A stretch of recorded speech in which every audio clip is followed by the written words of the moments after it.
High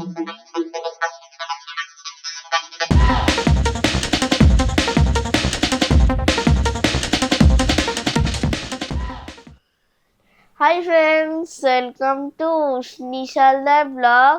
আমি ভালো আছি, তোমরা সবাই ভালো আছো তো? সবাইকে গুড মর্নিং।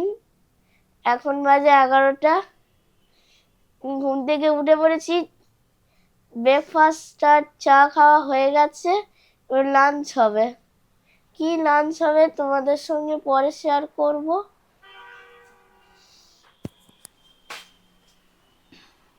তো দেখো, এখানে দেখো আমি রান্না বসিয়ে দিয়েছি, আজকে দুপুরের রান্না। তো এই দেখো আমি পালং শাক বসিয়েছি, আর পালং শাকের মধ্যে দেখো আমি কি দিয়েছি। ওই দেখো শিম, কুমড়ো, গাজর আর রয়েছে বেগুন। এই দিয়ে আজকের পালং শাকের রেসিপি আমি অলরেডি বসিয়ে দিয়েছি। আর কি কি রান্না হবে তোমাদেরকে আমি অবশ্যই দেখাবো। তো এখন দেখো এই যে পালং শাকটা এখন হচ্ছে। আমি যে রসুন দিয়ে করি পালং, তো সেই রকম ভাবেই আমি করছি। আর এদিকে দেখো আমি ডিম সিদ্ধ বসিয়ে দিয়েছি, এই যে 6টা ডিম। আর আলু এখনো দেয়া হয়নি, একটু পরে আলু কেটে দিয়ে দেব। তো ডিমগুলোই শুধু বসানো আছে, তো সবেই বসিয়েছি, এখনো ফোটেনি। আর দেখো এই চালটা আমি ভিজিয়ে রেখে দিয়েছি, দেখাচ্ছি তোমাদেরকে। এখানে দেখো এই যে চাল ভিজানো আছে, যে আমি কিছুক্ষণ দেখো চালটা ভিজিয়ে রেখে দিই 10-15 মিনিট, তারপর আমি ভাতটা বসাই।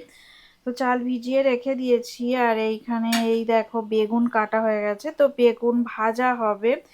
আর এখানে পেঁয়াজ কেটেছি ডিমের তরকারির জন্য। তো চলো, এই যে রান্না বান্না আমি এখন করছি পালং শাকটা। তো পালং শাকটা রান্না করে নিই, তারপর ফিরে আসছি ডিমের তরকারির সময়। তো ডিমের তরকারিটা যখন করব তখন আবার দেখা হবে। তো কয়েকটা মটরশুঁটি ছিল, তো মটরশুঁটিও আমি দিয়েছি এর মধ্যে। তো এখন দেখি একটু নুন আর হলুদ দিয়ে রেখেছি, তো চাপা দিয়ে রান্নাটা করে নিই। তারপর আবার ডিমের তরকারিটা করে নেব। তো দেখো এই যে বেগুন ভাজা করছি, বেগুনগুলো দেখো কেটে আমি হলুদ নুন মাখিয়ে রেখে দিয়েছিলাম। তো এখন সব বেগুনগুলো আমি কড়ার তেলের মধ্যে দিয়ে দিয়েছি। তো সর্ষের তেলে দেখো লাইটটা অফ ছিল বলে এরকম দেখাচ্ছিল। তো সর্ষের তেলের মধ্যে দিয়েছি সব বেগুনগুলো, এবার ভালো করে ভাজা করে নেব বেগুনগুলোকে।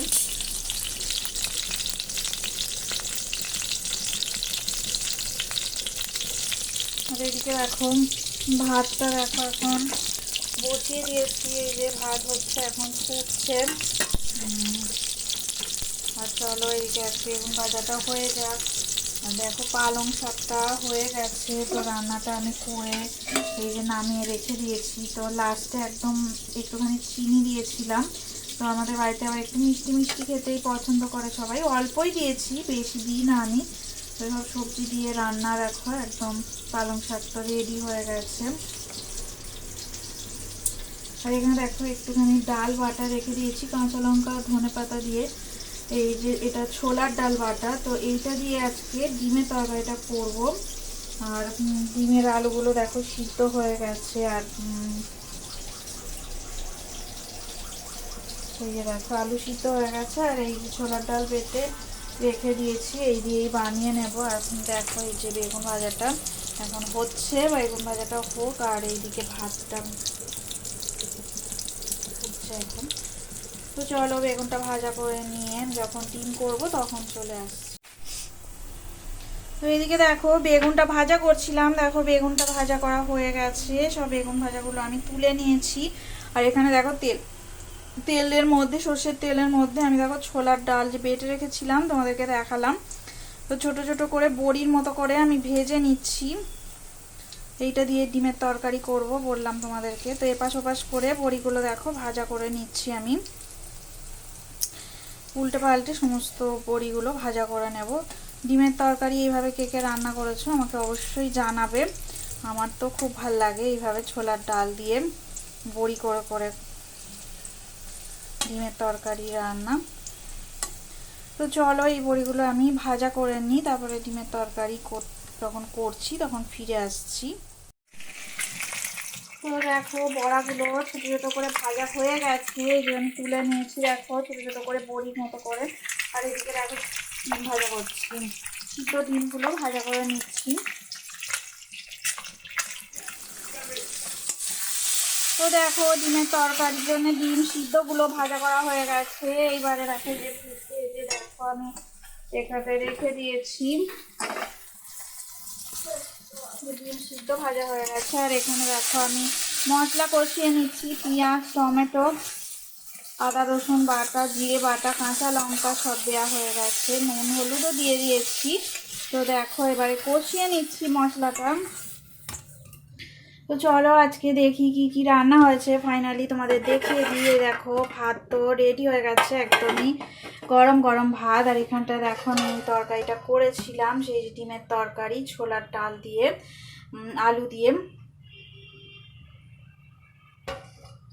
ডিমের তরকারি রেসিপি। আর এইখানে দেখো এই যে বেগুন ভাজা, এই যে বেগুন ভাজা রয়েছে এখানটায়। আর এই জায়গাটায় দেখো একটা জিনিস আমি আজকে আগের দিন করেছিলাম, তোমাদেরকে দেখাতে ভুলে গেছি। এই যে এটা দেখো, এটা হচ্ছে হলুদ বাটা। এটা না একটু তেল দিয়ে আর নুন দিয়ে আমি মাখিয়ে রেখে দিয়েছি। এটা হলুদ বাটা, এটা ভাত দিয়ে খেতে দারুণ লাগে। দেখো আমি সর্ষের তেল দিয়েছি আর নুন দিয়েছি। কাঁচা যে হলুদ বাজারে কিনতে পাওয়া যায়, সেই বাটা করেছিলাম কালকে, তো অনেকটা বেশি হয়েছে। আজকেও আমরা দেখো খেয়ে নেব ভাত দিয়ে, গরম ভাতে দুর্দান্ত লাগে। তো চলো ব্লগটা এন্ড করে দিই, অনেকটা বড় হয়ে যাচ্ছে ব্লগটা। যদি ভিডিওটা ভালো লেগে থাকে অবশ্যই লাইক করবে, সাবস্ক্রাইব করবে। সবাই ভালো থাকবেন, সুস্থ থাকবেন, আমাদের চ্যানেলে অবশ্যই থাকবেন। Good bye, tata. সবাইকে গুড আফটারনুন। এখন বাজে 1টা। পরের ব্লগে তোমাদের সাথে দেখা হবে।